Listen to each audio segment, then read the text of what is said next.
бол Монгол улсын иргэн. Би иргэн. Иргэдийн хурлын төлөөлөгч хэний төлөөлөл байна? Би Монгол улсын иргэн. Хорооны хурал хорооны дарга үүнтэй биелүүлж байна уу? Би бол иргэн гоо. Таны амьдралд шууд нөлөөтэй шийдвэрүүд хаана хэрхэн гардаг вэ? Би Монгол улсын иргэн. Иргэдийн оролцоо гэж юу вэ? Би Монгол улсын иргэн. Иргэдийн оролцоог нэмэгдүүлэхэд юу бидэнд хэрэгтэй вэ? Би бол Монгол улсын иргэн. Хариултыг бүгдээрээ хамтдаа хариу. Би Монгол улсын иргэн. Хамгийн гол нь иргэдийн оролцоотойгоор шууд хариулъя. Би иргэн нэвтрүүлэг. Эрүүл энх байцаана уу эрхэм мөн төлөвчтэй. Монгол улсын ерөнхийлөгчийн дэргэдэх иргэний танхим. Боловсрол суваг телевизийн боловсрол төслөөс хамтран та бүхэндээ хүргэдэг би иргэн нэвтрүүлгийн шинэ дугаар ихэхэд бэлэн болоод байна. Ингээд өнөөдрийнхөө нэвтрүүлгийг би сайн байна уу гэж эхэлсэнгүй. Хамгийн гол нь эрүүл байна уу гэж эхэллээ. Тийм ч учраас өнөөдрийн маань бидний хэлцэх сэдвийн нэр архигүй ирээдүй гэсэн сэдвийн дор хэлцүүлэг өрнөх юм байна.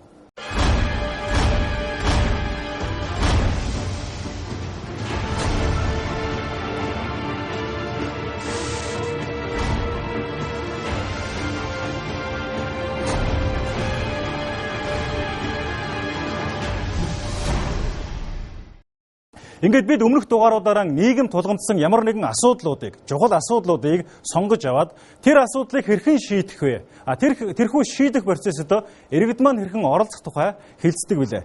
Ингээд бидний өнөөдрийн нэвтрүүлгийн сэдэв болсон архигүй ирээдүй энэхүү нэвтрүүлэгт маань маш олон зочид хүрэлцэн ирсэн байгаа. Аливаа ард түмэн өнгөрсөн ирээдүйрүүгэн хэдий ч нэ алс хол харж чадна. Төдий ч нэ ирээдүйн хөгжих боломжийг тодорхойлох боломжтой болдгоо гэсэн үг байдаг. Монголчууд агуу түүхтэй байсан бас түн шиг агуу их ирээдүйтэй байж чадна гэсэн ирмэлцлэр өнөөдрийнхөө нэвтрүүлгийг эхэлж байгаамаа. Ардчилсан төрөө иргэдийн нээлттэй. Өгөөдөө хаан өөрийнхөө засаглалыг дүгнэж хэлэхдээ бор дарсанд орсон минь буруу гэж хэлжсэн байдаг. Жохомдан монголчууд архины эсрэг архи бол муу зүйл юм а гэсэн сэтгэхүйг 800 жилийн дэртэгээс ард түмний хооронд ярилцаж, хэлэлцэж, архийг жигшиж ирсэн ийм уламжлалтай ард түмэн юм а. Тийм ч учраас 2010 оны 12 дугаар сарын 31-нд Монгол улсын ерөнхийлөгч Элбэг Доржо сүйтэй уриалга гаргаж архины эсрэг уриалгыг идэвхжүүлж анх санаачилж чадсанаар өнөөдөр маш олон аймагт, маш олон байгууллага, сум, дүүрэг, хороо, гэр бүлүүд архигүй хурим, архигүй үйл ажиллагаа, архигүй албан газар, архигүй гэсэн уриалгын дор маш олон зүйл өрнөж бий болж байгаамаа. Ардчилсан төрөө иргэдийн нээлттэй. Та бүхнийг эдэний дээж сүүгээ барихыг хүсье. Эдэний дээж цай ундаага гартаа авна уу. Миний Монгол мөнхөд орших болтугай. Ард түмэндээ шинэ оны мэнд хүргэе. Баяр хүргэе.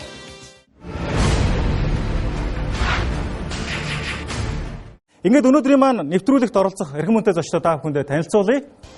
Монгол улсын ерөнхийлөгчийн хүнээр хэрэгний оролцооны зөвлөх Сосромаа. За мөн өнөөдрийн маань нэвтрүүлэгт эрүүл мэндийн яамны сайд Ламбаго хүрэлцэн ирсэн байгаа. За мөн нийгмийн хамгаалалт хөтөлбөрийн яамны стратеги төлөвлөгөөний газрын орлогч дарга Ням Даваа, цагдаагийн ерөнхий газрын хуулийн хэлтсийн дарга Хурандаа Ганбаатар нар хүрэлцэн ирсэн байна. Мөн өнөөдөр энэ танхимд маань архины эсрэг үйл ажиллагаа явуулдаг, за архины нөлөөнд автсан иргэдийг эмчилдэг, энэ чиглэлээр сайн үлгэр дуурайлыг бий болгож байгаа чин сэтгэлтэй халуун зүрхтэй иргэд маань хүрэлцэн ирсэн байгаа. Ингээд өнөөдрийн нэвтрүүлэгт хүрэлцэн ирсэн та бүхэндээ талархал илэрхийлье. Гай газар доороос гахаа модон дотроос гэж хэлдэг. Мөн аливаа зовлон хэлж ирдэггүй, хийс ирдгээ гэж Монголын ард түмэн цэцэн бэлэгтэйгээр өөр хоорондоо ярилцдаг. Харин архи гэдэг гамшиг дагуулсан энэ зовлон бэрхшээл болоо хийс ирдэггүй, хэлж ирдэг нэгэн төрлийн гай гамшиг болоод байгаамаа. Ингээд өнөөдрийн нэвтрүүлгээрээ чухам юу ярилцаж, ямар зүйлүүдийг онцолж ярилцах вэ гэдэг тал дээр өөрийн байр суурийг илэрхийлэхгүй юу гэж Сосромаа зөвлөхөөс хүсэж байна. Аливаа улс оронд архитын согтуурлтыг бууруулахад бол цогц бодлого баримталж үр дүнд хүрдэг юм байлээ. Ерөнхийдөө энэ бодлогыг бол 3 үндсэн хэсэгт нь хувааж авч үздэг. Архи согтуурлах ундааг хянах бодлого, өөрөөр хэлбэл үйлдвэр, борлуулах цэгүүдийг хянах, зөвшөөрөл олгох татврын бодлогууд байгаа. За хоёр дахь багц бодлого бол архины хэрэглээг хязгаарлах бодлого. Зах зээлийнх нь хэрэглээг, эрэлт хэрэгцээг бууруулах. Та бүхэн мэдж байгаа орон зайгаар хязгаарлах, за хэрэглэгчдийг насаар хязгаарлах, насан туршаагүй хүнийг архи хэрэглэхийг хязгаарлах, за архи хэрэглэж болохгүй газрууд тэдэн мянган хүн амын тутамд гэж хүн амын тоогоор нь хязгаарлах ийм бодлогод орно. За 3 дахь гол бодлого бол өнөөдөр бидний ярих гэж байгаа тэр гол бодлого бол урьдчилан сэргийлэх болон архины хамааралд орсон хүмүүст эрүүл мэндийн тусламж, нийгмийн үйлчилгээ үзүүлэх энэ асуудал юм. Тэгэхээр сая хэллээ Эрдэнэлд үнэхээр одоо ерөнхийлөгчийн санаачлагын дагуу ер нь архи согтууруулах ундаанаас татгалзах, өөрчлөгдөх гэсэн энэ хүсэл бол олон нийтэд бол бий болсон. Энэ үнэхээр эрүүл их сайхан үзэгдэл бүхэл бүтэн сумаараа, аймгаараа, байгууллагаараа одоо архинаас одоо татгалзаж байна. Архи хэрэглэхгүй ийм хэвшлийг бий болгож байна. За тэгээд архины хамаарлаас ч гэсэн гарахаар олон хүмүүс одоо бас эмчлүүлэхийг хүсэж байна. Гэтэл өнөөдөр манад энэ одоо эмчилгээ маань үр дүнтэй байна уу? Нарколог төв хүртээмжтэй хангамжтай байна уу? За эрүүлжүүлэх байр гэж байна. Монголд одоо ганцхан байдаг гэж байгаа. Энэ эрүүлжүүлэх байр өнөөдөр байх шаардлага байна уу? Нийгмийн хэрэгцээг хангаж чадж байна уу? За мөн албадан эмчилгээ маань аль хэрэг үр дүнтэй бэ? За архинаас гарч байгаа татгалзаж байгаа хүмүүсийг ажилтаа орлоготой болгож чадж байна уу? Нийгэм хэрхэн тосон авж байна? Энэ талаар нийгмийн бодлого ямар вэ? Энэ бүх цогц асуудлыг бид нар ярихын тулд бас олон талын төлөөллийг урьдсан байгаа. Ингээд бас хилцүүлэг маань ч гэсэн тодорхой үр дүнтэй олно гэж найдаж байна. Ардчилсан төрөв иргэдийн нээлттэй. Өнөөдрийн Монгол улсын эмнэлэг, эрүүл мэндийн тусламж нь энэ архины нөлөөнд автсан байгаа хүмүүст хэр зэрэг оновчтой хүрч үйлчилж чадж байна гэсэн асуултыг тавьмаар байна. Энд та хангалттай гэж үзэж байгаа бол ногоо хуудсыг, энэ бол болж байна гэж үзэж байгаа бол ногоо хуудсыг, за хангалтгүй гэж үзэж байгаа бол улаан хуудсыг, дундаж цаашид сайжруулах шаардлагатай гэж үзэж байгаа бол шар хуудсыг өргөнө. За ингээ бүгдээрээ санал асуулга явуулъя.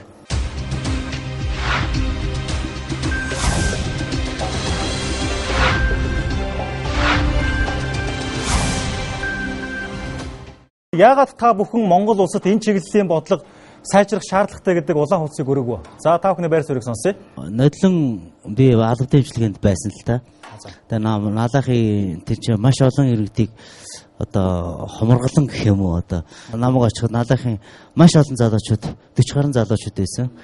Тэгээд яг бүгд сууж гарсны дараа наалах дүүрэгт одоо ингээд эрүүл мэндээс ч юм уу эмнэлгээс ч юм уу эсвэл одоо тийм юунаас одоо иргэд ингээд хүлээж авах одоо цааш нөгөө архиудахгүй байх талаас нь ч гэдэг юм уу ажил хөдөлмөр олгох ч гэдэг юм уу янз бүрийн юмнууд байгаагүй л дээ. Тэгээд яг хоо энэ эрүүл идэвхтэй амьдрал гэдэг клуб шиг юм олон клуб байгаасаа бас тархины угаагаас гэж бодож байна. Албадан эмчилгээнд явж исэн. Гараад ирэхэд бол нийгэмшүүлэх бодлого бол хангалттай биш байна гэж хэлж байна тийм ээ. За баярлалаа. Шүт юм уу бөөр одоо элэг зүрх ходоод бүх өвчнийг бол одоо өвчтөө гэдгээр нь бол эмчилж болж байгаа. Архины хамааралтай буюу архин дондох эмэгтэй болсон юм хүмүүсийг эмчлэх гээд ирэхээр тэр ажлынх нь хүмүүс нь ойлгодгүй. Бусд өвчтөн болохоор лист юм уу эмнэлгийн хуудас аваад ингээд хөдөлмөрийн чадвар төр алдалтаар эмчлүүлж болоод байдаг. Архит нь цогтуурхын зуршид олон жил явсан хүмүүс маань эмчлүүлэх гэхлээр хөдөлмөрийн чадвар төр алдалтын одоо юм юу олддгоо. Нэгдүгээр, хоёрдугаар ажлаас болоод өвчтөй хүнийг бол шууд ажлаас нь халдаг байхгүй. Энэ бол одоо манай нийгэмд бас газар авч байгаа. Архи уусан хүн бол тэр чинь гэмт хэргийг гүн шүү дээ. Тэр архи уудна гэдэг бол удаан жил ингээ явцсан эмгэг дон гэдгийг одоо өвчин гэдгийг түрүүн одоо та хүртэл өөрөө хэлсэн. 800 жилийн өмнө монголчууд дэлхийд анх удаа энэ архийг өвчин гэдгийг одоо балаа их бол өвчин бус уу гэд өнчин хүүгийн цэцсэн шашил битсэн байдаг юм аа. Инхээр өвчин гэдгийг бас ойлгооч яа гэж хэлсэн. Өөрөөр хэлбэл ойлголтоо өөрчлөё гэж байна. Ойлголтоо ойлгож. Иргэдийнхээ идэх оролцоог дэмжиж, иргэнийхээ үгийг сонсдог тийм чихтэй, тийм одоо хүчтэй бодлого одоо бидэнд дутагдаж байна л да. Өнөө идэвхтэй оролцож байгаа иргэдийн чинь санаачлагууд зарим тал дээр одоо урам нь хугарахад хүрч байна. Хоёрдугаарт бидний оролцоогүйгээр иргэдийн оролцоогүйгээр энэ асуудлыг шийдвэрлэх боломж өнөөдөр дэлхийн ямар ч олон орон олоогүй байна. Тийм учраас энэ тал руу одоо бас нэгдүгээрт анхаарлаа тавих.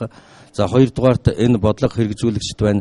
Төрийн бус байгууллагуудыг одоо энэ эрүүл идэвхтэй амьдралын клуб, архитект мансуурлын эсрэг ассоциацийн центр клубүүд зэрэг ийм байгууллагуудыг төрөөс бодлогоор дэмжиж тэдэнд тодорхой хэмжээний эрс зоригтой санхүүжилт өгч байнгын ажиллагаатай юм хиймээр байна л да. Бид нар яасан гэхдээ зэрэг өнөөдөр энэ төсөл хөтөлбөрийг бол хэрэгжүүлж байна уу? Тэгээ хэрэгжүүлээд эцсийн үр дүн нь цаас болж гараад байна шүү дээ. Архинаас гарсан асуудлаа шийдвэрлсэн, өөрийгөө өөрчилсөн, нийгэмсэн хүн биш, нэг гоёмсог одоо макет цаас үзэгслэн болж гараад байна. Тэгэхээр бид өнөөдөр хүнээр үр дүнгээ тооцдог. Эргээд одоо барьцтай юм хийе л та. Энэ нь л одоо анхаарлаа тавья гэж байна. Тэгэхээр бид нар яах ёстой гэвэл ерөөсөө энэ архитектурын согтууртаа тэмцэх байгууллагын бүтцийг зөв болгох ёстой гэж хардгийг. Өнөөдөр бид нар харж байхад олон салбарт арьяалагдсан учраас нэгдэж ажиллаж чадахгүй байна. Нэгдэх юм бол Монгол улсад мэрэгсэн наркологийн эмчнэр бол хангалттай байгаа. Манайх Мантийн албатан эмчилгээнд үйл ажиллагаагаа явуулдаг. Тэнд маань одоогоор 19 эмэгтэй байлаа гэхэд тэнд ерөөсөө ялгалт байхгүй. Галзууга согтуу архичинга дээрэс нь биеийн үнэлэгч нар нийтэд нь авчиад ингээд эмчлээд байгаа байхгүй. Энийг ерөөсөө заавал салах хэрэгтэй. Архичин хүн бол архинаас татгалзъя гэж чин хүслээсээ бодоод архинаас татгалзаж чаддаг. Тэгэхэд галзуу хүн яах юм? Галзуу архичин биеийн үнэлэгчтэй бүгднийг ингээд нэг дор хорчхоор чи энэ хүмүүс маань яах юм болж байна. Тэгэхээр энэ тал дээр бас маш их бодосоо гэж бодож байна. Телевизэр дээр олон ангид кино гарлаа гэсэн. Тэр кинон дээр бол голын захтай ингээд сууцгаж илдээ тэр кинон дээр тэгээ ингээд бяа тавьчихсан. Тэр бол ерөөсөө ёс гээд нөгөө Монголын ард түмэн маань тэрийг тэгж ойлгож байгаа. Ирээдүй. Монгол улсад сүүлийн 5 жилд 173.4 сая литр согтууруулах ундаа үйлдвэрлэж 86.6 сая литрийг импортлж 535.6 мянган литрийг экспортлжээ. Дотооддоо үйлдвэрлэсэн согтууруулах ундааны 49.6%-ийг шар айраг, 32%-ийг арих, 13.4%-ийг спирт, 5%-ийг дарс эзэлж байна. Үйлдвэрлэсэн импортлсон согтууруулах ундааг 18 ба түүнээс дээш насны хүн амд тэнцүү хуваан үзэхэд нэг хүнд 48.5 литр ногдож байна. Харин 2009 онд энэ тоо 36.4 литр байжээ.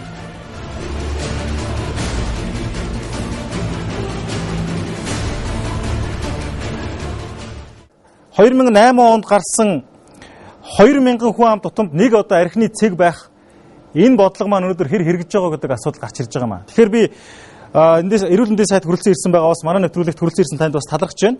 Танаас нэг асуултыг асууя гэж бодож байна. Ерөнхийдөө арх гингүүт монголчууд за энэ орос ахнаар нэг водка татчихдаг ч гэдэг юм уу. Монголчууд бол арх ууч чаддаггүй хүн бол нэг сайн эр хүн биш ч гэдэг юм уу. Уламжлалт гэмэрч юм шиг эсвэл бол олдмол гэмэрч юм шиг ийм сул тал байгаад байдаг. Тэгэхээр эрүүл мэндийн яам энтэй хэрхэн тэмцэж байгаа юм бэ? Нэгдүгээрт. За хоёрдугаарт нь энэ эрүүлжүүлэхэд асуудал их гараад байдаг. Энэ эрүүлжүүлдэг газар гэдэг бол хүмүүсийг залхаан зэрлүүлдэг газар байх ёстой юм уу? Эсвэл бол эмнэлгийн тусламж үйлчилгээ үзүүлээд эрүүлжүүлдэг газар байх ёстой юм уу? Энэ хордлого тайлах тасаг бол ганцхан өмнө говь аймагт байд юм байна. Тэгээ өөр аймагуудад байдаг юм байна. Энэ талаар эрүүл мэндийн яамны бодлого ямар байгаа вэ? Өнөөдөр бол эрүүл мэндийн бодлого талаас аваад үзэх юм бол энэ архин донтсон болон архи угаад байгаа улсуудыг эрүүлжих тухай, эрүүлжүүлэх тухайгаа л яриад байдаг. Тэгэхээс ч өөр арга байхгүй. Ягаад гэвэл архины үүслээс архинаас шалтгаалсан өвчил нь Монголын эрүүл мэндийн салбарыг чинь өөрийн маш хүнд байдалд оруулж байгаа шүү дээ. Өнөөдөр жишээлх юм бол архитын согтуурах үйлдэлээсээ болоод энэ ослог гэмтэл нэмэгдэж байгаа чинь бол эрүүл мэндийн салбарын зардлыг асар их өсгөж байгаа. Өнөөдөр элэгний хор тавдар одоо нийт хавдрын 40%. 40%-ийн элэгний хавдрын чинь 27% зөвхөн архитай болоод байгаа шүү дээ. Өнөөдрийг хүртэл бид нар чинь нөгөө эрүүл мэндийн салбар чинь бол бодлогынхаа хувьд эмчлэх гэдгээ нэгдүгээр тавиад ор хөөцөлтөд явцсан. Урьдчилан сэргийлэх бол нийгмийн эрүүл мэндийн үйлчилгээ гэдэг нь ардаа хоцорсон яваад байсан байхгүй. Тийм учраас сая гарсан эрүүл мэндийн хууль чинь бол 6 төрлийн одоо энэ эрүүл мэндийн салбарын үйлчилгээг чинь хоёрхан болгоод нэгдүгээрт нийгмийн эрүүл мэндийн үйлчилгээ, хоёрдугаарт эмчлэх үйлчилгээ гэдэг эрүүл мэндийн тусламж үйлчилгээгээ ялгахчлаа шүү дээ. 2011 онд шинээр батлагдсан эрүүл мэндийн тухай хуулийн 13 дугаар зүйлд эрүүл мэндийн тусламж үйлчилгээний төрлийг заажээ. Нийгмийн эрүүл мэндийн тусламж үйлчилгээнд хүн амын эрүүл мэндийн байдал, түүнд нөлөөлөх хүчин зүйлсийг тандах, судлах, хянах, эрүүл мэндийг дэмжих, хамгаалах, өвчин эмгэгээс урьдчилан сэргийлэх, хүн амд эрүүл мэндийн боловсрол олгох үйл ажиллагаа хамаарна. Эрүүл мэндийн байгууллага нийгмийн эрүүл мэндийн тусламж үйлчилгээг дангаараа болон бусад аж ахуйн нэгж, байгууллага, олон нийт иргэдтэй хамтран явуулна. Эрүүл мэндийн тухай хуулийг ийхүү шинжилэн найруулснаар эмнэлгийн тусламж үйлчилгээ биш, нийгмийн эрүүл мэндийн тусламж үйлчилгээнд илүүтэй анхаарал хандуулах болсон байна. Цагдаагийн тухай хуулинд шинээр өргөн барьсан хуулинд эрүүлжүүлэхийг эрүүл мэндийн яамны харьяан шилжүүлэхээр орж ирсэн л дээ. Ер нь бол дэлхийн нийтээр ийм чиглэл рүү явцсан байгаа. Оросын холбооноос хүртэл одоо эрүүлжүүлэхийг эрүүл мэндийн яам авсан л да. Би бол бодлогын хувьд бол эрүүлжүүлэх гэдэг бол зүгээр яг эрүүлжүүлэх гэд нэрнээс нь аваад үзсэн ч гэсэн ямар ч улаан галзуу согтуу хүн ирсэн байлаа ч гэсэн тэрийг эрүүл болгох. Өнөөдөр манайх өглөө нь эрүүл болгочихвол хувцсыг нэмсүүлэл торгоцохол явуулчихж байгаа шүү дээ. Тэр хүний чинь одоо дооз моозын тогтоогоод одоо мэрэгжлийн усаа сууж шүү дээ. Энэ хүмүүс ерөөсөө шууд имчилгээнд хамруулаад эрүүл болгох тал руу имчилгээ хийдэг л ийм л тогтолцоороо явах хэрэгтэй. Би тэрийг хүлээн зөвшөөрж байгаа. Улсын хэмжээнд 2011 оны эхний 8 сард согтууруулах ундаа хэтрүүлэн хэрэгэлсэн 77,623 хүн эрүүлжүүлэгджээ. Эдгээрээс 51.3% нь нийслэлд, 46.7% нь аймагуудад эрүүлжүүлэгджээ. Энэ тоог өнгөрсөн оны мөн үетэй харьцуулахад 24.4%-аар өссөн байна. Манай улсад 2008 онд 139,217 хүн, 2009 онд 129,351 хүн, 2010 онд 116,231 иргэн эрүүлжүүлэгджээ.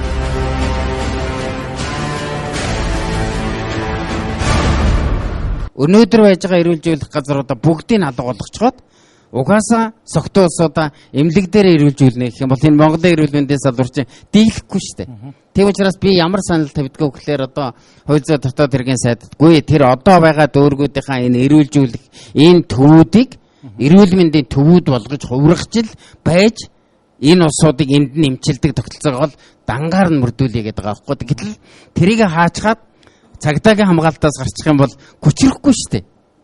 3 дугаар асуудал бол ерөөсөө манай энэ наркологийн төв одоо энэ манай сэтгцэн эрүүл мэндийн төв гэдэг нэг хідэн одоо архины улсуудыг эмчилдэг юм шиг газруудтай бусад нөгөө эрүүл мэндийн салбарууд нь бол угаасаа эрүүл согтуу хүнийг бол архиудаг хүнийг эмчилдэг гэдэг ойлголтоос маш хол хөндий болцол ийм тогтолцоо яваад байгаа байхгүй юу?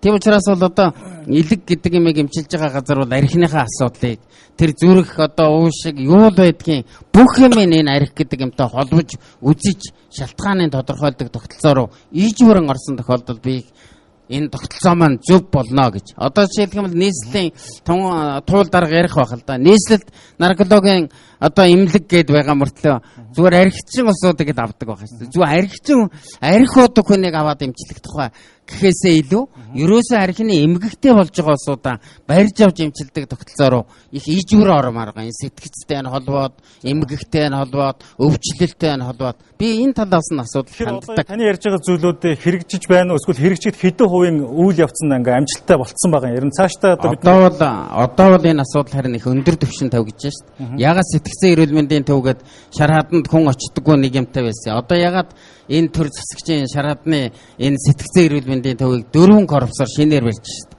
Бид ер нь бол эмгэгтэй улсуудаа эмчлэх тухай асуудал 1 номер.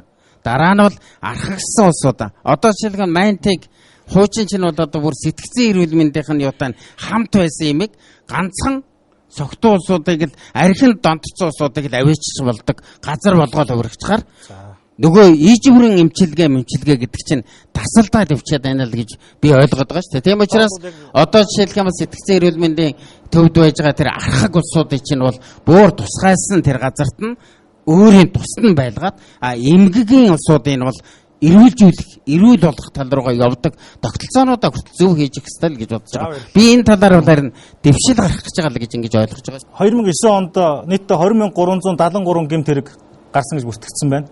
4-ний 1 нь архинаас болж гэмт хэрэг гарчээ. 64,900 буюу бараг 65,000 хүн эрүүлжүүлэх гэхээр үйлчлүүлсэн байна. Өөрөөр хэлбэл эрүүлжсэн байна гэж. Тэгэхээр энэ тоо бол харьцангуй өндөр байна л да. Тийм ээ 2,700,000 одоо хүн амтай Монгол улсад бол сая жишээлбэл амбасад хэлж байгаа л да. Яг энэ эрүүлжүүлэх байрыг эрүүл мэндийн яамтай одоо энэ хүмүүс ч гэсэн хэлж байна. Цогцос яг нэгдсэн бодлого, нэг зангидсныг тийм уялдаа холбоо дутаад байна гэж. Архинаас үүдэлтэй гэмт хэрэг захиргааны зөрчлийн тухай асуудал дээр тойрч давчхан санаагаа хэлье гэж үзэж байгаа. Тэгэхээр гэмт хэрэг бол олон шалтгаан нөхцөлийн улмаас гэмт хэрэг зөрчил үүлдэж байгаа. Тэгэхээр бид нар эрүүлжүүлэх гэхдээ зэрэг үнэхээр цагдаагийн аль нэг байран дээр байж байгаа нэг 2-3 камер гэж нэрлэдэг л дээ. Нэг өрөөтэй зарим 4-5 өрөөтэй болсон ийм юм дээр согтуурсан мансуурсан үедээ согтуун дийлэнх байна. Согтуурсан үедээ гэмт хэрэг захиргааны зөрчил үүдсэн хүнийг эрүүлжүүлэх нэрийн доор авчирч ирээд 24 цагийн хугацаатай эрүүлжүүлж байгаа асуудлыг эрүүлжүүлэх гэж хэлэхгүй. Энэ бол бид ойлгоцсон. Тэгэхээр цагдаагийн байгууллага дээр энэ ирж байгаа эрүүжүүлэгч ирж байгаа хүмүүс болох тэр зэрэг гэмт хэрэг захиргааны зөрчил үйлдээд согтуугийнхаа улмаас согтуу байх үедээ гэмт хэрэг захиргааны зөрчил үйлдээд ирж байгаа усуд байхгүй юу? Тэгэхээр энэ захиргааны зөрчил гэмт хэрэг үйлдсэн этгээдийн чинь болох тэр эрүүлжүүлэх тухай асуудал гэдэг чинь өөр шүү дээ. Энийг чинь бол тэр захиргааны зөрчил гэмт хэрэг үйлснийхэн төлөө шалгах тухай асуудал байгаа. Энийг тусгаарлаж аваад цаана тэр эрүүлжүүлэх шаардлагатай хүн хинбэ гэдэг асуудал хэдэн хөв байна вэ? Хэдэн тийм хүн байна вэ гэж. Өөрөөр хэлбэл өөрийнхөө бие өдөртөн жолоодох чадваргүй ухаангүй боллоо согтсон. Гэмт хэрэг зөрчилд өөрчлөж болзошгүй. Ийм нөхцөлтэй хүнийг бол үнэхээр албадан эрүүлжүүлэх асуудал байна. Энэ бол цэвэр эмнэлгийн байгууллагын асуудал, эрүүл мэндийн байгууллагын асуудал. Бид бол захиргааны зөрчил гэмт хэрэг зөрчил үйлдсэн согтуу үедээ үйлдсэн этгээдийг бол тусгаарлаж аваад энэ гэмт хэрэг захиргааны зөрчлийг шалгах шаардлагатай. Архины согтуурсны улмаас үйлдэгдсэн гэмт хэргийн байдлыг танилцуулъя. Согтуугаар үйлдсэн гэмт хэрэг 2008 онд 4280 удаа, 2009 онд 4255 удаа, 2010 онд 4610 удаа гарчээ. Улсын хэмжээнд бүртгэгдсэн нийт гэмт хэргийн дотор 23.1%-ийг согтуугаар үйлдэгдсэн гэмт хэрэг эзэлж байна. Энэ үд мэдээж анхны шатны одоо тэр тухайн хүний биеийн одоо цусны эргэлт даралтыг хэмжиж үзэх, тийм ээ, зүрхний үйл ажиллагааг шалгах ийм их ажлыг үйлчлэгийг нь одоо шалгаад ингээд тусна захиргааны зөрчил гэмт хэргийг шалгах ажиллагаанд орох хэрэгтэй. Тэгэхээр эрүүлжүүлэх асуудлыг бол эрүүл мэндийн байгууллага аваад хэдэн хувь нь өнөөдөр тэр 65 мянга гэж ярьж байгааг хэдэн хувь нь эрүүлжүүлэх шаардлагатай байна гэдэг асуудлыг бас ялгаж ойлгох хэрэгтэй байна. За тэгэхээр чихэр та бол Ламбасатай ижлэхэн байр суурьтай байгаа юм тийм үү? Ижлэхэн байр суурь. Тэгэхээр яг өнөөдөр Монгол улсад за жилд ойролцоогоор нэг 60 гаруй мянган хүн эрүүлжүүлэгдэж байгаа гэх юм бол за энэ чи 9 дүүрэг тийм ээ 21 аймаг за бүр цаашлах юм бол сомд дээр яг энэ хэлж байгаа энэ бодлогыг хэрэгжүүлэхэд боломж хэр байгаа вэ? Энэ боломж байгаа юу? Ийм байгаа юм л та. Боломж гэхтэр бид нар бодлого бол янз бүрийн байдлаар цогц байдлаар ярина. Бид нар ухамсарлуулна, бид нар нийгмийн чиглэлтэй халамжийн чиглэлтэй үйл ажиллагаа явуулна, олон нийт иргэдийн дэмжлэгийг авна, боловсрол олгоно гэх олон цогц асуудал бий. Зүгээр хууль сахиулах асуудал төр хүрээд яриад ирэх юм бол хууль тогтоомж гаргах хэрэгтэй. Хууль тогтоомж яаж хэрэгжих вэ гэдэг асуудал яригдана шүү дээ. Бид нар за эрүүл мэндийн байгууллагад энэ эрүүлжүүлэхийг шилжүүлчих гэхтэр өнөөдөр эрүүл мэндийн байгууллага тэр сохтуу үедээ гэмт хэрэг захиргааны зөрчлийг үлдээд хүргэгдэж цагдаагийн байгууллага дээр хүргэж ирж байгаа хүнийг өмчлөх эрүүлжүүлэх тухай асуудал уу? Аль эсвэл ухаангүй сохтуу унчихсан хааны газар өөрийгөө удирдах чадваргүй болчихсон. Өөрөө гэмт хэрэг зөрчилд өрчөж болчихгүй амь насанд нь одоо аюул тохиолдох боломжтой болсон хүнийг эрүүлжүүлэх гэдэг асуудал байгаа байхгүй юу? Хууль хэрэгжих нөхцөл бүрдсэн тийм нийгмийн эдийн засгийн нөхцөлийг л бид нар харах хэрэгтэй л хэрэгжих боломж юм. Өнөөдөр бол боломж байхгүй. Одоо яг ингээд аваад үзэхэд одоо жишээлбэл эрүүлжүүлэх байранд хонцгоол өглөө нь гарч байгаа хүн эрүүл мэндийн хувьд энэ одоо согогтой хүн үү, согоггүй хүн үү, архин энэ хүндээ нөлөөлсөн байна уу, үгүй юу гэдэг ямар нэг юм тодорхойлоод эмнэлэг рүү шилжүүлдэг тийм тогтолцоо ерөөсөө огт байхгүй шүү дээ. Тэгэхээр би юу гэж хэлээд байгаа юм гэхээр өнөөдөр яг нөгөө тогтолцооныхоо хувьд салангад байгаад байгаа байхгүй юу? Эрүүл мэндийн яамны харьяанд байж байгаа эмнэлгүүд бол ерөөсөө л одоо өвчтэй хүнээ л эмчтэн. За нөгөө бүр одоо архин донтцсон хүнээ бол наркологийн төвөд одоо манай хувийн болоод одоо улсын нэмэлгүүдэд аваад имчлээл архинаас нь гаргах гал зүтгүүлнэ. А тэрнээс биш ерөөсөө нэг удаач болгоно, хоёр удаа болгоно тэр эрүүлжүүлэхэд ороод арх уух гад байдаг болчихсон улсуудыг барьж аваад тэрийг одоо нөгөө одоо синхруулэг, эмчлэг тэр юмнууд нь тасраад явцсан байгаа байхгүй юу? Тийм учраас энийг бид ер нь бол хооронд нь холбож тухайн асуудал бол номер 1 асуудал. Арх эрэгтэйчүүдийн бэлгийн чадварыг бууруулж үргүүдэлд хүргэдэг. Жирэмсэн эмэгтэйн урагт сөргөөр нөлөөлж зүрхний төрөлхийн совог, мэдрэлийн хямрал, өсөлт хөгжлийг зогсооно. Тарих мэдрэлийн тогтолцоо, элэг, ходоод бөөр зэрэг эрхнүүдийг гэмтэн, цусны даралт ихтэх, зүрхний бах, шигдээс, тархинд цус харвах өвчний шалтгаан болно. Хор тавтрын их усүр болдог, үний сацуу, оюун санааны хомсдолд хүргэн биеийн чадварыг доройтуулдаг. Энэ нь ажил хийдэг хүмүүсийн ажлын бүтээн хэмжээг бууруулах нь тодорхой. Цаашлаад архины солиорол, цагаан солио зэрэг сэтгцийн эмгэг үүсгэнэ. Эцэст нь арх гэр бүл салалтад хүргэдэг. Яг энэ нийгэмшүүлэх бодлого дээр танах ямар үйл ажиллагаа явуулж байгаа вэ? Энэ жишээлбэл сая хүмүүс хэллээ, энэ бол хангалттай байхгүй нэ гэдэг ганцхан хоногоон карт өргөж шүү дээ, тийм ээ. Одоо нийгмийн халамжийн шинжилгээний хүрээнд одоо их хурал дээр хэлцэж байгаа хуулинд онцгой тохиолдлын тэтгэмж гэдэг юм бид нэр шинээр гаргаж ирж байгаа. Таасын хуц зөргсөн бол ямар ингээ хуц зөрөх байсан бэ? За би дунд зэрэг гэдгийг л өргөн. Шарангийн хуц. Өөрөөр хэлбэл бас сайжруулах шаардлагатай байна гэж. Тийм учраас өнөөдөр бид нэр энэ хуулийн төсөлдөө тусгаалаад хорхоос суллагж байгаа. Дээрээс нь саяны хэлдэг одоо үнэхээр одоо архин тамаралтай болсон эмчилгээнээс гарч ирж байгаа ийм улсуудыг мөн одоо хүүхдийн асрамжийн газраас 18 нас хүрээд одоо ингээд нийгэмд ороод ирэхээр тухайн улсууд одоо үзүүлсэн бас нэг тусгай үйлчлэгээ баяа гэдэг үүднээсний нэг бид нар шинээр оруулж ирээд хийгээд ажиллаа явж байгаа. Яг одоо нөхцөл байдал ямар байгааг харцгаая. Манай нийгэмд архины хамааралтай иргэдийн тоо олширсоор тэднийг хамгийн түрүүнд эрүүлжүүлэх баримт өгдөг. 4150 төгрөг төлөөд эрүүлжүүлэхэд 1 хоногийг өнгөрөөнө. Хэрв 3 ба түүнээс дээш удаа эрүүлжүүлэгдвэл албан эмчилгээнд хамрагддаг байна. Гэвч 3-аас 6 сарын хугацаатай албан эмчилгээ үр дүнгээ өгөх нь ховор. Учир нь албан эмчилгээ хийж буй газрын нөхцөл хүнд эмчилгээний арга нь хоцрогдсон. Харин бусад улс орнууд асуудлаа хэрхэн шийдвэрлэж байна вэ? Тэнд эрүүл мэндийн байгууллагын бүрэн хяналтад байдаг эрүүлжүүлэх төвүүд хэтрүүлэн хэрэглэгчдэд үйлчилдэг. Үүний дараа нийгэмшүүлэх үйлчилгээг үзүүлдэг байна. Эмийн эмчилгээ гэхээс илүү бүлгийн ярилцлагад тулгуурласан сэтгэл заслын энэ аргыг бид нэвтрүүлэх шаардлагатай байгаа юм а. Ардчилсан төрөв иргэдийн нээлттэй. Асуудлыг ингээд яриад байхаар явсаар гоод эрх зүйн шийдэл рүү яваад очичаад тулчт юм аа. Мөргөд идэг аа. Монголчууд бол тийм ээ. Тэгвэл бүгдээрээ буруугүй болчдөг. Бүгдээрээ нэрээ тийм байна. Яг үний юм бэ тэгээд идэм байна гэд. Яг гудамжинд юм уу амьдрал дээр хашаа хороо өнөөдөр гэрэлтүүлэхгүй газар асуудал маш өөр байгаад байгаа. Энд дээр та ямар байр суурьтай байна?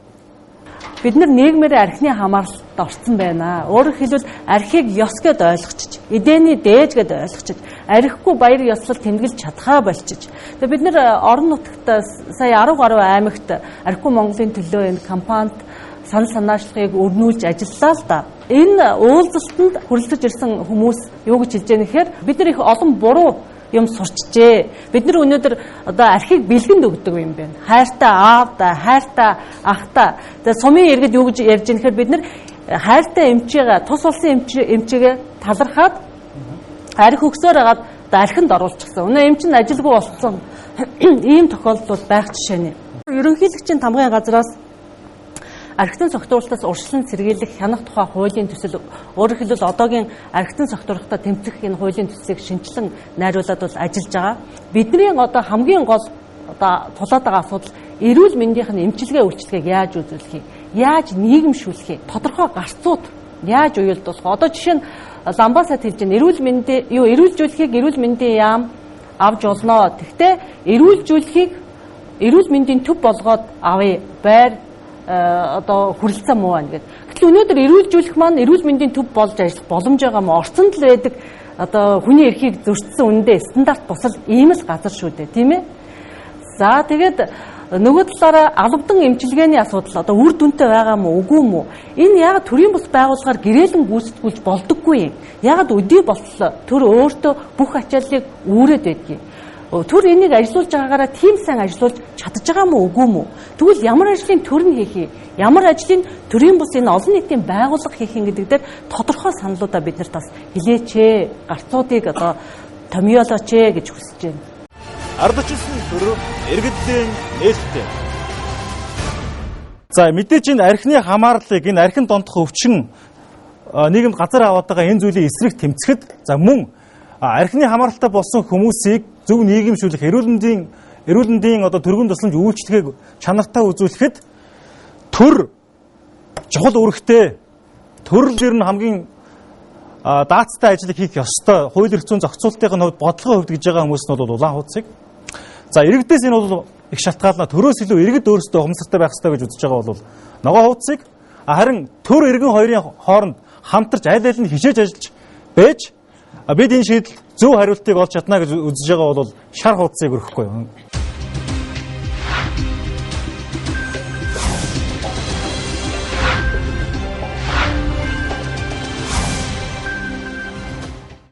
Би тав хүн нэг юм хуульчилсан 40 метаныг харуулж байгаа. За үг дээдсэн маань архины хэрэглээг 40 хүрээ дөнгөж амс 50 хүрээ 50 амс ч гэдэг юм уу зохистой хэрэглэг сургадаг байсан бол өнөөдөр нэг монгол хүн жилдээ 48.5 литр архи ууж байна. 18 буюу түүнээс дээш настай нэг монгол хүнд бараг 50 шахам литр архи ноогдож байна. Энэ нь одоо импортын архийг бас оруулаагүй байгаа. Тий, зөвхөн дотоодын архи, пив, дарс бол нэг хүн энэ 40 метан багтаж байгаа байхгүй юу? Жилдээ бараг 50 гаруй литр архи ууж байна. Тэгэхээр 2 сая 700 мянган хүнтэй Монгол Бид нар ярьдаг шүү дээ. Арх 10 насыг хорооно гэж. 2 сая 700 мянган хүндээ үржүүлээд бодох юм бол 27 сая жил болж байгаа юм. Энэ Монголын бүтээн байгуулалт, Монголын бахархал, Монголын эв нэгдлээс ямар их хойшин чангаж байгаа нь тодорхой. Тэгэхээр асуудлыг яаж шийдэж болох вэ? Маш товчхон 30 секундэд багтаага та бүхэн өөрсдөө асуудыг хэлэхгүй. Нэг нь энэ наркологийн асуудал нь өөрөө тустай байх. Нөгөөх нь нийгэмшүүлэх төвүүдийг бий болгох. Нөгөөх нь бол сэтгэл зүйн танхимуудыг сэтгэл зүйн үндэсний төвийг бий болгох.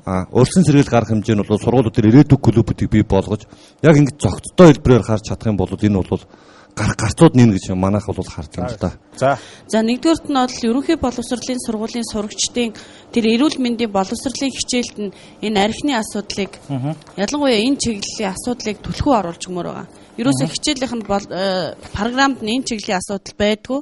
Хоёрдугаарт нь эрүүл мэндийн энэ хичээлийг яг мэрэгжлийн хүнээр заалахгүй тэр биологийн багш эсвэл бага ангийн багш заадаг энэ тогтолцоог бас халж өгмөр байгаа. Хүний нөөцийн хувьд анхаарах. Тийм, хүний нөөцийн хувьд их анхаарах шаардлагатай байна гэж. Энэ бол яг хамгийн зөв гарсан нь бол хуулийн хэрэгжилт байдаг. Бид бол хуулиа бол яг честний гаргацдаг. Хамгийн гол нь нэг ч хэрэгжиж байгаа хууль байхгүй. Өнөөдөр 21 настай хүүхэд арх бүр 21 настай ч хүүхэд биш шүү дээ. Арх худалдаалахыг хориглоно гэж 21 нас хүрээгүй. Тэгэхэд өнөөдөр 10 настай хүүхэд хинч хамаагүй ууж болж байгаа. Тэгэхээр бид ерөөсө 2000 хүндэд таарсан цэгтэй 21 нас хүрсэн хүндэд үйлчилдэг. Тэгээд 21 нас хүрээгүй хүнийг тэр согтууруулах хундаагаар үйлчилдэг, үйлчилгээний байгууллагт ажилуулахгүй. Ийм байх юм бол энэ асуудлыг тодорхой хэмжээгээр шийднэ. Тэгээд хамгийн гол нь хөгжингүй орнуудын жишг биднээс одоо урьдчилан сэргийлэх үйл ажиллагаанд 80% арга хэмжээ зохицуулах. Тэгээ бидний хоорондоо уялдаа холбоо алга байна. Өөрөөр хэлэх юм бол эрүүлжүүлэх байр хүнээ эрүүлжүүлээд маргааш нь эрүүл болсон хүнээ бид эрүүлэх гэх юм уу. Тэгээ энэ өвчлсөн хүнийг 10 хоног эмтараа хийгээд эмнэлэг твтээд эмчилгээ үйлчлэгээ үзүүлээ гарсан хүнээ бас дахиад эрүүлэх юм уу. Тэгэхээр ийм богино хугацаанд энэ эрүүлжлэг өвчин биш гэдгийг Эрдэнэ доктор ч батлаад байна шүү дээ. Үүний дараа докторжуулах эмчилгээ хийдэг ийм клубүүд одоо өөрийн сайн дураараа гарчлаа. Тэргүүнээ энэ сууж байна. Өнөөдөр бид нар үнэхээр энэ ажлыг хийх, энэ ажлыг одоо хамтарч ажиллах хүсэл сэтгэлтэй учраас 10 жилийн өмнөөс өнөө хүртэл ажиллаад бид энэ ажлыг орхиогүй бизнесийн салбарт ороогүй явж байна шүү дээ. Яагаад гэвэл энэний ардал Монгол хүн зовж байгаа учраас, Монгол ижээ зовж, Монгол гэр бүл, Монгол хүүхэд зовж байгаа учраас үүний төлөө бидний санаачлага явсаар угаад ийм том хөдөлгөөн, ийм том одоо үйл ажиллагаа болж өрнөж байна л да. Ерөөсөө төрийн бус байгууллага иргэдэн хоорондоо хамтраад энэ аюул зовлонгийн эсрэг нэгдээд л тэмцэе. Бие биенээ нэг сайхан ойлгоё бүгдээрээ. Ингээд ойлгох юм бол гарцвал байгаа шүү дээ. Хамгийн гол гарц нь ерөөсөө ойлголцол гарц. Өөр ямар ч гарц байна. Төр барьдаг улсуудыг их том хүмүүсгээд энэ ард түмэн болчихжээ. Ялангуяа улсын хурлын гишүүн, засгийн газрын гишүүн, яамдын сайд, төрийн яам тэгээд аймгийн засаг дарга тэгээд хамгийн газрын энэ улсуудыг төрд бас цензур баймаар байна. Сэтгцийн өвчнөд түрүүнд амбасад их гоё юмэлсэн. Энэ сэтгцтэй хүмүүсийг төрийн албан хаагч руу бас цензур тавьж ялангуяа тэр арх тамхи хэрэгэлдэг мансурдаг хүмүүс байгаа юм биш үү төрд чинь нэг юм бодол. Хоёрд Монгол улсыг ирээдүг аврая өнөөдөр ингээд бидээрээ цогцоолоо гэж ярьж байгаа юм бол хоёрхан систем л Монголыг аварна гэж боддгоо. Нэгд нь босролын систем аварна. Түрүүний багангийн хүүхдэд ярьж байна. Хоёрдугаарт эрүүл мэнд. Ер нь татварын бодлогоор бол дэлхийн улс орнууд хэрэгжилж байгаа зарчим бол тэр татварын тогтоох хэмжээг бол тухайн тэр архитны үүдлээс үүссэн эмчилгээнд нь хийх хүрэх хэмжээний зардын хэмжээнд нь татварын тогтоодог бодлого баримталдаг юм байна. Тэгэхээр энэ чиглэл рүү явбал одоо бас тэр гарцных нэг хэлбэр юм уу гэж бодож байна. За хоёрдугаар асуулт нь бол энтэй холбогдоод ямар асуудал гэхээр манайд өнөөдөр одоо градусных хэмжээгээр одоо татвар тогтоож байгаа шүү дээ онцгой татварыг. Тэгэхдээ тэрэнд орж байгаа спиртийн хэмжээ агуулгад нь нийцүүлээд татварын дээш доош нь болгосон хувилбарыг хэрэгжилж өөрөөр хэлбэл бага градустай хэрэглээ рүү явуулах замаар энэ асуудлыг шийдэх арга замыг хайвал яасан юм бэ гэсэн бас нэг ийм бодол байна. За нөгөө нэг асуудал нь яг энэ бол цэвэр одоо төрийн бодлого юм биш. Би иргэн хүний хувийн бодлоор бол миний хувьд бол энэ архитект гараад байгаа шалтгаан бол одоо энэ ресторан баарны үйл ажиллагаагаар дамжаад тэр чин татвараа төлөөд авцсан дээр өөрөө баар рестораны нэмэгдэл гэж хийгээд нэмэгдэл орлого олоод ингээд баахан одоо бас аригтлын нөхцөл бий болгоод байна шүү дээ. Одоо сүүлийн юунаас хараад байгаад мэдээлэлс хараад байгаад бол цагдаагийн одоо юунаас мэдээлэлс хараад байгаад бол оюутнуудын аригтлын төвшин өндөр болж байна. Тэдний одоо цугларалтын үеэр их болж байгаа. Энэ хүмүүсээ хандсан хандлагыг бол манай ихтэй сургуулиудын зүгээр бас боловсрол салхиндаас анхаармаар байгаа. Яагаад тэр эцэгээрээ төлбөр хийлгчаад тэр төлбөрөөрөө сурах юмаа биш ууж идээд эрүүлжлэхээр дамжаад ингээ явж байгаа нь бол бас энэ хүмүүсийн одоо ухамсарт нөлөөлөх зайлшгүй шаардлагатай байна гэсэн ийм гарцыг харах хэрэгтэй байна гэж. Нөгөө нэг асуудал нь энэ юу байгаа? 2005 онд баталсан юуны засгийн газрын мөрөө хөтөлбөр байгаа. Халдварт өвчнөөс сэргийлэх хянах үндэсний хөтөлбөр гэдэг энэ хөтөлбөр бол заасан байж байгаа. Энэ согтууруулах ундааны татварыг байнга үе шаттайгаар нэмэгдүүлэх замаар гэдэг нь бол тэр хэрэглээ хязгаарсан нэг агуулга болоо гэж бодож байна. Согтууруулах ундаанаас манай улс 2005 онд 2.2 тэрбум, 2009 онд 9 тэрбум, 2010 онд 12.1 тэрбум төгрөгийн татварын орлого олжээ. Татварын орлого ийхүү нэмэгдэж байгаатай зэрэгцээд архитан согтуурхаас үүдэлтэй гэмт хэргийн тооч мөн өсжээ. Тэр нөгөө өвчин эмгээс урьсан сэргийлэхийн тулд энэ төрийн бас байгууллагуудын үйл ажиллагааг маш сайн дэмжиж өгөөд тэгээд бүр хороо дүүрэг нэгж болгон дээр нь хүмүүсийн эдийн засгийн тооцоог хийгээд архины хор уршигын одоо хүргэж таниулж өгч чадах юм бол дэлхийд бол айгүй өндөр үр дүнд хүрсэн гарцууд байж байгаа. За хоёрдугаарт энэ нэгэнтээ өвчлөсөн хүмүүстэйгээ ажиллаж байгаа энэ эмнэлгүүдэд бас дэмжих шаардлагатай нь ялангуяа улсын эмнэлгүүд бол яг харьцангуй одоо дэмжигдээд байр байшинтай болж байна тийм ээ.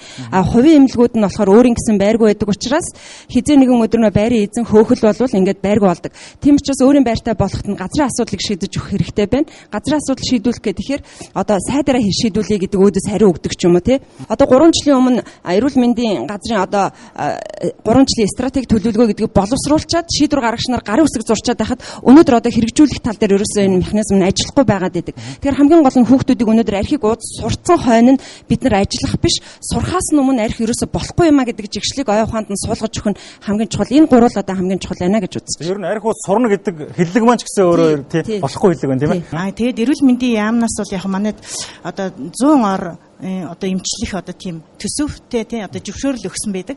Гэтэл одоо өнөөдрийн байдлаар гихт одоо 269 өвчтөн одоо манайд эмчилүүлж байна. Тэгэхээр одоо тэр нөхцөл байдал одоо тэгээд ажиллах хүч болгосон хүчин тий одоо тэгээд тэр болгоныг л бас төр бодолцох хэрэгтэй байгаа юм тий. 100 хүний орондон дээр 260 гаруй хүн байгаа юм байна тий орон дээр тий. За тэгээд анхаарах хэрэгтэй байна. За энэ арх гэдэг чинь хор хүн соёрыг нэг дэлгүүрт ороод байж идэг. Нэг жилийн эдгэрэлтэй ч юм уу ингээ эдгэрлээ гэж бодож чинь хүнсээ авах гээд ордог. Архин дэлгүүрт байж идэг. Дээгүр нүрдсэн байж идэг. Шууд нүдэн дээр тусдаг. Тийм учраас архины дэлгүүрийг тусна байж байвал арх авах гэж байгаа хүн архилуул орно. Өсвөр насны хүүхэд архины дэлгүүр рүү орохгүй шүү дээ. Орж байгаа нь бол ойлгомжтой. Гэх чигээр тусгаарлаж өгвөл архийг дэлгүүрээс өөр газар зардаг бол өөр болгоё гэж. Хор хоёрыг тусдан зарвал яасан бэ? За, хор хоол хоёроо тус-тусдан зарья гэж те. Хууль гараад сар болгоны эхний өдрийг арх зарахгүй өдөр болгоцсон шүү. Тэгвэл дахиад нэг алхаад баасан гариг болгыг арх зардаг өдөр болгол энэ одоо маш том амжилт. Хамгийн их одоо нөгөө баасайхын төрсөдөр гэж шоудаг байхгүй болох ёстой ерөөс. Архигүй болгоё тийм ээ. Хууль бол гардаг. Тэгтэл хуулийг иргэн маань өөрөө хэрэгжүүлдэг. Тийм учраас одоо иргэн бүрийн хуулийг хэрэгжүүлэхэд идэвхтэй оролцсон юм. Дараагийн одоо нэг зүйл юу гэхээр архи согтууруулах хундаа байжлыг хэрэглэгч өөрөө хэрэглэхгүй байх хэрэгтэй, байлгахгүй байх хэрэгтэй гэдэг асуудал ярьж байгаа. Хамгийн одоо нэг номерын зүйл бол ерөөсөө 100% гэж бодоход 90% нь өрчлөн сэргийлэх хэрэглэхгүй байхын төлөө явуулах үйл ажиллагаа чухал. За архийг хэрэглэхгүй яа гэж та хэлж байна тийм ээ. Иргэнээс шалтгаална гэж. За нийслэлийн хэмжээнд бол яг энэ архин дондох өвчтөй хүмүүст үйлчилдэг газрууд гэх юм бол 9 дүүргийн эрүүл мэндийн нэгдлийн сэтгэц наркологийн одоо кабинет байдаг. За эднэрийг бид нар энэ жил өргөтгөж одоо багийн тогтолцоогоор ажиллаж эхлэв байна. За мөн нийслэлийн хэмжээнд одоо наркологийн эмнэлэг гэж байдгийн. Тэр маань 50 ортой сайн дурын эмчилгээний ийм одоо эмнэлэг байдаг.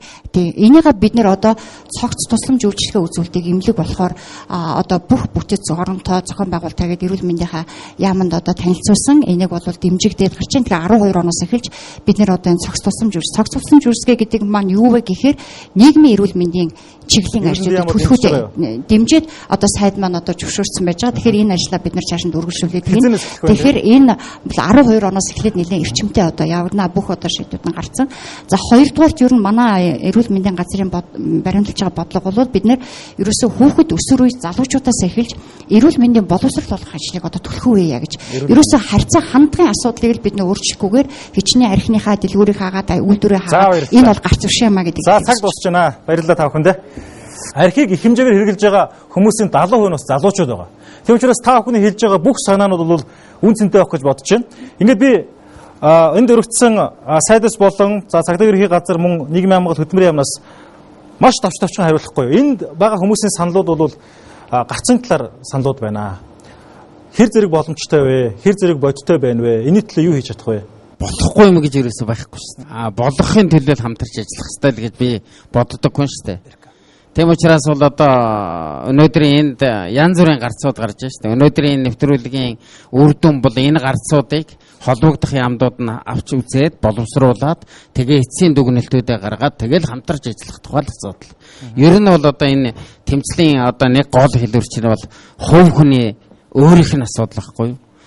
Би өнөөдөр ганцхан юм хэлье. Ер нь бол одоо өнөөдрийн энэ нийгмийн янз бүрийн энэ сөрөг үзэгдлүүд ялангуяа өнөөдрийн одоо энэ гутралын тухай асуудал байгаа шүү. Ямар нэгэн хүн өөртөө итгэлгүй болоод гутарчснаасаа болоод энэ архин дондох юм руу маш их явж байгаа. Тийм учраас тэр хүнийг сэтгэлийн заслал хийдэг энэ тогтолцоо Монголд хамгийн чухал байгаа байхгүй. Тийм учраас эрүүл мэндийн сайдын тушаал одоо бүх эмнэлгүүдийг сэтгцийн албатай болгох гэж одоо сэтгэл зүйчнэр ажилдаг сэтгцийн албууд. Ерөөсөө эмчлэг гэхээсээ илүү тэр улсуудын чинь ерөөсөө сэтгцийн хувьд эрүүл болгож өгч ижил энэс сална шүү дээ. Тийм учраас бол би энэ гутрал янз бүрийн юмнаас гаргах юм руугаа их явах. Ийм өгөөд хэрэггүй шүү дээ. Энэ улсууд хилээд байна шүү дээ. Энийг бөөгнөлөд бацгаар ганцхан энэ дээр очиод тулчиж байгаа байхгүй. Тийм учраас би бол энэ талаар бол тодорхой асуудлуудыг одоо хийнэ гэж ингэж бодож байна. Зөвхөн өнөөдөр хэлэхэд бол ер нь бол цагдаагийн хуулинд байж байгаа энэ асуудлаа бид шийдээд эрүүлжүүлэх гэдэг юм аавал нэг тийш нь болох ёстой л гэж ингэж бодож байна. За баярлалаа. Тэгэхээр бид нар яг энэ шинжлэх ухааны үндэстэйгээр та бол тэмцэнэ гэж байгаа юм байна шүү дээ, тийм ээ. Яг үндэ бол өнөөдөр бол манай нөхөр инээтэй хүмүүс архинд орчлоо гэж лам хар буудган ерөнхийдөө бол нийт хүмүүсийн дийлэнх нь бол тийм зам руу яваад байгаа шүү дээ, тийм ээ. Тэгээд нөгөөдөл нь одоо янз бүрийн арга зам хийдэг одоо тэгээд зөндөө тийм домын шинжтэй ч юм уу шашны шинжтэй зүйлүүд байдаг. Энд бол Монгол үндэх автж байна. Ямар ч өнөөдрийн манай нэвтрүүлэгт Монгол улсын эрүүл мэндийн сайд Ламбаг бай. Энэ чиглэлээр бол цогц арга хэмжээг хийн хэрэгжүүлнэ гэдгээ бол хэллээ. Би довчхон хэлэх юм бол энэ эрүүлжүүлэх асуудлыг нэг тийш нь болгоод эрүүл мэндийн байгууллагын эмнэлгийн байгууллагын ажилтнаа болгоод харин бас энэ дээр толгой одоо эргэлзэх асуудал байж болохгүй.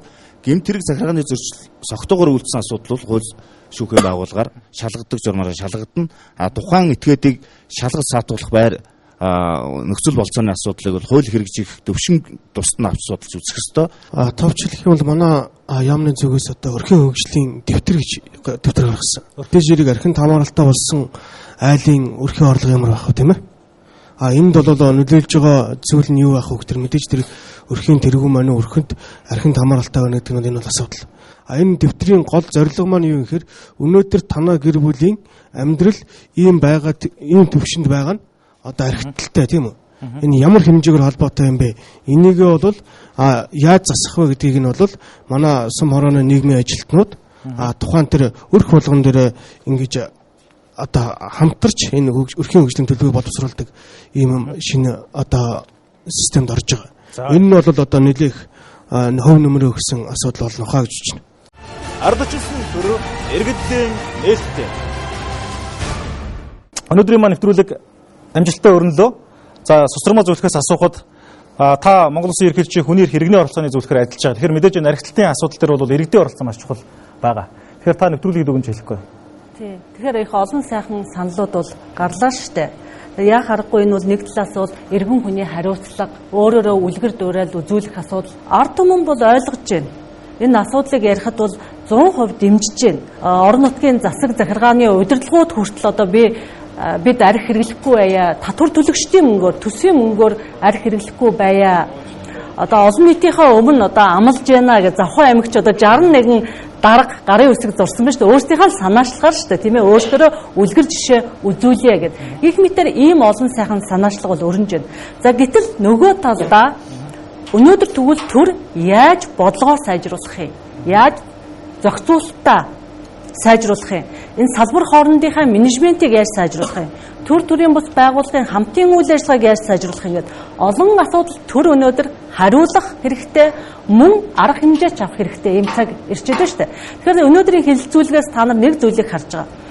Өнөөдөр мөнгө байна уу? Мөнгө бол байна. төсөвт мөнгө байна. Цаашдаач нэмэгдэнэ. Зөвхөн эрүүл мэндийг дэмжих санд одоо 2012 онд 2.2 тэрбум болж одоо орж ирж байна. Тэгвэл энэ хууль дотоод хэргийн яамд архитектурын согтуурлалтаа тэмцэх сан байгаа. Бас яг адилхан 2.2 тэрбум болж нэмэгдэх нь. За гэтэл энэ мөнгийг яаж салбар хоорондоо зохицуулж одоо хэрэглэх юм бэ? Энэ менежмент байна уу өнөөдөр, тийм ээ? Боловсролын яам жишээ нь урьдчилан сэргийлэх чиглэлээр их олон ажил хийх ёстой. Яаж хоорондоо зохицуулах гэж байна? Тий. За төрийн бас байгууллагт гэрээлж ажиллах нь ганц нэг удаагийн лекц явуул гэж гэрээлэх энэ төвшөнд бид өнөөдөр суугаад байх юм уу? Аль эсвэл үнэхээр одоо тэр менежментийн хөвчлөлийг хийгээд гэр бүл зөвлөгөө өгөх төвийг төрийн бас байгууллагууд ажиллуулж яагаад болохгүй гэж мэргэжлийн хүмүүс байна. Тэр хувийн эмнэлгүүдэд тэр газар олгох дэмжих бодлогоо яагаад барьж болохгүй гэж, тийм ээ? Яагаад тэр бүхнийг нуруундаа үүрээд байх ёстой юм бэ? Энэ чиглэлээр бид нар бол яа харахгүй одоо гарцаа тодорхойлж хамтарч ажиллах хэрэгтэй юм байна гэдгээ ойлголоо. Тэгээ энэ бол хилцүүлэг бол цуврал хилцүүлэг. Ерөнхийлөгчийн тамгын газар дээр тэр хуулийн төсөл боловсруулагдж байгаа архитектурын согтуурлалтаас урьдчилан сэргийлэх одоо хянах тухай гэж бид нар нэр өгөөд ингээ боловсруулж байгаа. Энэ асуудал дээр цаашдаа ч гэсэн тал бүрээсээ ингээ асуудлыг бол цогц ярья гэсэн ийм саналтай байна. Тэгэхээр Ламбас эдээс нэг зүйлийг асууя. Тэгэхээр сая иргэд маань нэлээд олон санаанууд хэллээ. Яг жишээлбэл одоо хүнс хоол хоёрыг тусдан зарж идэг юм уу? 21 буюу түүнээс доош настай хүмүүст арх согтууруулахындаа зарахгүй гэж идэг юм уу? Яг ингээд бодлого боловсруулахад энийг ажил болгоод явах боломжтой юу? Та тэгэхээр иргэдтэй хандаж хэлэхгүй юу? Яг одоо жишээлбэл энэ дээр бид нар одоо ярьчлаа шүү дээ, тийм ээ? За яриад өнгөрөх биш, яг энийг бодиттой ажиллуулахын тулд та юу гэж чадах вэ? Тэгэхээр өнөөдөр арх ухаа болчихсон, гарчихсан энэ улсууд нийлээд ийм байгуулаа. Одоо бэлэг эзэд нь энэ суучлаа шүү. Ийм улсууд гараад өнөөдөр за ерөөсөө л одоо энэ арх хүнс хоёрыг нэг дор одоо манайх чинь 8 нэрийн барааны дэлгүүр гэж ирэх өгтөө нэг номер нь арх баг шүү дээ. Тэрний төлөө 8 барааны ирэх авах гэж үз тарж байгаа шүү дээ. Тэр архийг л зарах гэж. Тэрнээс биш тэр Евэн борцох нь хамаагүй шүү дээ. Тийм учраас би юу гэж хэлэх гээд байна. Энэ хөдөлгөөн орж ирээд эрүүл мэндийн асуудал манайд ороод ирлэхэд манайх энэ асуудлыг санал болгоод хууль зүйн дотоод хэргийн яамтайгаа хамтраад энэ асуудлыг боловсруулад ерөөсөө энийг ингэж тусна гаргая гэд ингэж шийдэхэд засгийн газрын тогтоол гараад дууссан шүү. Энэ шиг хямдхан юм гэж ерөөсөө байхгүй шүү. За одоогийн бидний хуулийн төсөл дээр бол дагнсан цэгээр борлуулнаа гэд оруулсан байгаа. Тэгээ гэхдээ энэ бас эсэргүүцэлтэд тулгарч магадгүй. Ер нь архины эсрэг тэмцэл бол хэрвээ тэмцэл гэж нэрлэдэг бол тийм ээ. Нэг талаас бол энэ бол хүмүүнлэгийн тэмцэл юм байна. Хайртай хүнээ аврах гэсэн, өөрийгөө аврах гэсэн, эрүүл мэндээ аврах гэсэн, хойч үедээ үлгэр дуурайд үзүүлэх гэсэн, хойч үеэ даврах гэсэн ийм сайхан тэмцэл юм шиг байна. За нөгөө талаар бас энэ өөрөө эрх мэдлийн эсрэг, мөнгөний эсрэг тэмцэл болж харагдаад байна гэдгийг одоо уучлаарай одоо хэлэхээс өөр аргагүй болж байна. За бид нар ингээд хөдөө орон нутгаар ингээд иргэдтэй уулзч хахад наад зах нь ингээд бичиг явуулчих чинь зарим нь хэлж байна. Юу гэж хэлэхэд та нарын санал санаачлага их сайхан байна. Гэтэл манад аймгийн маань засаг дарга маань, хурлын дарга маань, багийн дарга нар маань архины гэрээт борлуулагч болчиход байна. Өглөөнөөс орой уултал арх согтууруулахундаа зараад байна.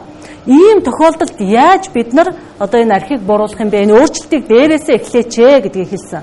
Тэгээ Монгол улсын ерөнхийлөгч ч гэсэн одоо иргэдтэй уулзахдаа бас их тодорхой хэлсэн шүү дээ. Ашигт малтмалын бизнес эрхэлж байгаа хүмүүс, архины бизнес эрхэлж байгаа хүмүүс одоо төрийн төрд байх шаардлагагүй. Энэ зах зээлийн нийгэм тэр бизнесээрээ сайн сайхан амьдраад явж болно. Сонирхлын зөрчлийг энд бий болгоод нийтийн эрх ашгийг хохироогоод байна гэдэг. Тэгэхээр үнэхээр ийм эрх мэдлийн одоо зөрчил, сонирхлын зөрчил байгаа учраас энэ үйл ажиллагаа, энэ бодлого чинь бас доголдоод байдаг. Ийм ч одоо жишээ байгаа. Тийм учраас энэ сонирхлын зөрчлийг бас ялган салгах асуудал бол маш их чухал асуудал болж босож ирж байна. Ерөнхийдөө энэ дээр Асармагийн хэлж байгаа дээр нэмээд хэлчихэд бас аль талаас шахалт их байдаг юм аа. Одоо өнөөдөр тамхины хяналтын тухай хууль дөрвөлжин ерөөсөө 4 хантай юм дотор тамхи татахгүй гэд хууль өргөн барьчихтал жил 6 сард өнөөдөр хилцэгдэхгүй л байгаа үстэй. Тэгвэл өнөөдөр муу ялгаа байхгүй архийг ингэнэ тэгнэ гэд ингэхэд эн чинь бас л нэг эсэргүүцэлтэй тулдаг л байхгүй. Энийг яаж давд тулдаг юм гэхээр ард иргэдийн нийтлэг эрх ашигт энийг давд туулнаа л гэж би хэлмээр байна. За баярлалаа. За ингээд өнөөдөр нэвтрүүлэг маань өндөрлж байна. Тэгэхээр би та бүхнээс нэг асуулт асууя. Маш энгийн асуулт. Арх Монголын ирээдүй мөн үү гэж асууя. Тэгэхээр биш гэж байгаа бол улаан утсыг, мөн гэж байгаа бол ногоон утсыг, ерөнхийдөө дундаж хариулт гэж байгаа бол шар утсыг өрөхгүй та. Ирээдүй бидэнд хундаг дүүрэн архийг биш, харин хул залгсан аз жаргал боломжийг санд болгож байна. Бид ирээдүйдээ итгэл үнэмшилтэй амьдрч чадах уугүй юу? Энэ асуудал өнөөдөр бид архины эсрэг бүгдээрээ улаан хуудас буюу үгүй гэж хариулснаар хэмжигдэх юм аа. Би иргэн нэвтрүүлгийн энэ өдрийн дугаар архины эсрэг бид хамтаа тэмцэж чадах уугүй юу? Ерөнхийдөө арх гэдэг бол Монголын ирээдүй мөн үү биш үү гэсэн асуултаар хэлцлээ. Хэлцүүлэгт оролцсон хүмүүс нь бүгдээрээ улаан хуудас буюу арх бол Монголын ирээдүй биш. Арх Монголын бахархалтай нийцэхгүй. Арх Монголын амжилттай нийцэхгүй. Арх Монголын гоо сайхантай нийцэхгүй. Харин архихгүй иргэн, арх хэрэгэлдэггүй иргэн, арх хэрэгэлдэггүй гэр бүл, арх хэрэгэлдэггүй хамт олон, арх хэрэгэлдэггүй сум, баг, дүүр, хороо цаашлаад арх хэрэгэлдэггүй Монгол улсын төлөө хамтдаа ингэж уриалж байна. Ингээд эрхэм хүнд үзэгчтэй би иргэн нэвтрүүлгийн нэгэн дугаар өндөрлөж байна. Дараагийн дугаараараа бид бас асуудал төвшүүлсэн нэгэн сэдвийг хөндөх болно. Бидний асуудлын хоорондох энэ нэвтрүүлэг болгон таны саналыг хүлээн авах болно. Ингээд дэлгэцийн доотлолд гарч байгаа хаягаар та бидэнтэй санал бодлоо чөлөөтэй хуваалцаарай. Мөн та бүхэн манай дараагийн нэвтрүүлэгт оролцоорой. Анхаарал тавьсан та бүхэнд баярлалаа.